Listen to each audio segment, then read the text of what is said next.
شهزاد محمدي وویل چې زه بالکل فټ وم، د ما د زنګون درد هم ښه سوی و او ما تقریبا 3 غنټې پریکټیس وکړ، خو بیا هم زه د افغانستان کرکټ بورډ په ناجایزه طریقې باندې له ورلډ کپ څخه وویستم.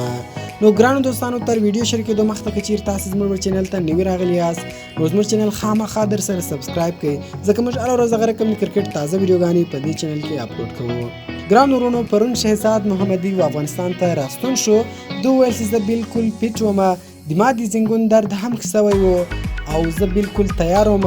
زه خبر هم نه وم چې افغانستان کرکټ بورډ واي سی سی ته دا ویلو چې شهزاد انفټه ده، د زنګون خوږیږي، نو له دې وجې زه رولډ آوټ کړم، یعنې زه له ورلډ کپ څخه وایستم.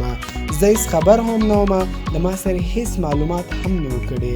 نو زه بیا خپله د آی سی سی له پیج څخه خبر سوم.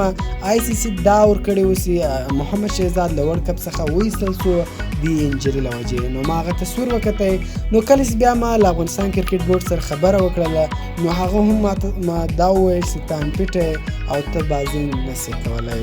نو دوستانو، کله چې شهزاد محمدي افغانستان ته راستون شو نو اوله وارې میډیا ته دا خبره وکړله.